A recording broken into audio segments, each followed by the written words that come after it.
हर घर की सास एक जैसी नहीं होती। ये जुमला हमेशा से महल्ले की ख्वातीन की जुबान पर रहता था, मगर उसका असल मतलब क्या है ये राफिया बेगम इस वक्त तक नहीं जानती थीं, जब तक उनकी बहू अनोशा उनके घर नहीं आई। राफिया बेगम ने अपनी पूरी जिंदगी उसूलों के साथ गुजारी थी। वो सुबह सवेरे उठने, घर की सफाई सुथराई, खाने पकाने के मखसूस तरीकों और हर चीज़ को वक्त पर मुकम्मल करने की आदी थी। दूसरी तरफ अनोशा एक जदीद सोच रखने वाली, नौकरी पेशा, कम गो मगर हसास दिल रखने वाली लड़की थी, जिसने कभी किसी पर अपनी मर्जी थोपने की कोशिश नहीं की थी। दोनों के दरमियान उम्र का बड़ा फासला और जिंदगी गुजारने के तरीकों का तनासुब कुछ ऐसा था कि शुरू दिनों में अक्सर गलत फहमियां पैदा होती, बातें बेवजह खटकती थीं और छोटी छोटी बातों पर दिल पर चोट लग जाती थी। मगर कहानी यहाँ ख़त्म नहीं होती, यहीं से शुरू होती है। अनोशा जब पहली बार घर में दाखिल हुई तो इसने सोचा कि शायद अब से इसे अपनी आज़ादी, अपनी आदतें और अपनी ख्वाहिशात सब कुर्बान करनी पड़ेंगी। राफिया बेगम ने भी दिल में ख्याल किया कि आजकल की लड़कियां कहाँ सब्र और बर्दाश्त जानती हैं, देखना ये बुनती है या नहीं।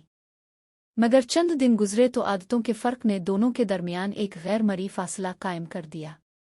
मसलन एक सुबह जब अनोशा दफ्तरी काम की वजह से देर से उठी तो राफिया बेगम ने दिल ही दिल में नाक चढ़ाया। अगरचे जुबान से कुछ न कहा, मगर चेहरे की लकीर अनोशा को साफ महसूस हुई। इसी दिन अनोशा ने खाने में थोड़ा कम नमक डाल दिया तो राफिया बेगम ने बात को दबे लफ्ज़ों में यूं कहा कि मामला सुधरने की बजाय मजीद उलझ गया। मगर फिर वक्त ने दोनों को एक दूसरे का आईना दिखाया। एक रात अनोशा दफ्तर से थकी हारी घर आई तो इसने देखा कि राफिया बेगम ने इसके पसंदीदा खाने कड़ाही गोश्त और जर्दा बनाए हैं। अनोशा हैरान भी हुई और खुश भी, मगर जुबान से कुछ कहने की हिम्मत न हुई। वो खामोशी से कमरे में चली गई और आंसू उसकी आंखों से बहने लगे। अगली सुबह इसने रफ्ता रफ्ता हिम्मत करते हुए राफिया बेगम से शुक्रिया अदा किया तो राफिया बेगम ने पहली बार मुस्करा कर कहा, बेटा तुम मेरी घर की बहू नहीं, मेरी बेटी हो। वो दिन एक नई शुरुआत था। इसी दौरान राफिया बेगम बीमार पड़ गईं तो अनोशा ने अपनी नौकरी के साथ साथ उनकी देखभाल ऐसे की गोया अपनी माँ की तीमारदारी कर रही हो। दवाओं के वक्त खाने के साथ पानी से दवाई नगलवाना, बुखार में ठंडे पानी की पट्टियाँ रखना, इसके हर अमल ने राफिया बेगम के दिल में नरमी पैदा कर दी।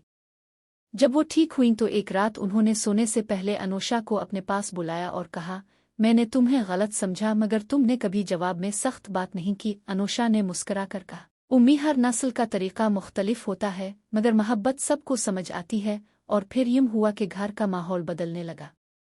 नाश्ते पर दोनों साथ बैठती, तरकीबें शेयर होती, हंसी मजाक होता। महल्ले की औरतें कहती, राफा बेगम तो पहले बिल्कुल मुख्तलिफ थीं, अब तो जैसे नई बन गई हैं।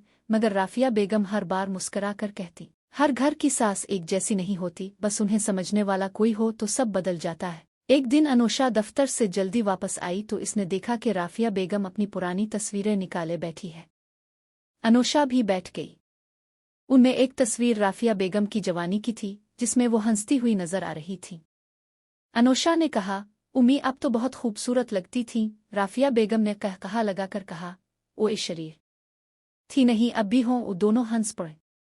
वक्त गुजरने के साथ उन दोनों के दरमियान ऐसा रिश्ता बना जो खून के रिश्तों से भी बढ़कर मजबूत था। एक दिन राहिल, अनोशा का शौहर, घर आया तो हैरान रह गया कि दोनों मिलकर बिरयानी बना रही हैं और हंसी से घर गूंज रहा है। इसने हंसते हुए कहा, मेरी माँ और बीवी को आखिर कौन सा जादू मिल गया है। राफिया बेगम ने कहा, बेटा बस इतना समझ लो कि औरत औरत की दुश्मन नहीं होती, गलत फहमियां दुश्मन बुनती हैं, और जब दिल साफ हो जाएं तो घर जन्नत बन जाता है।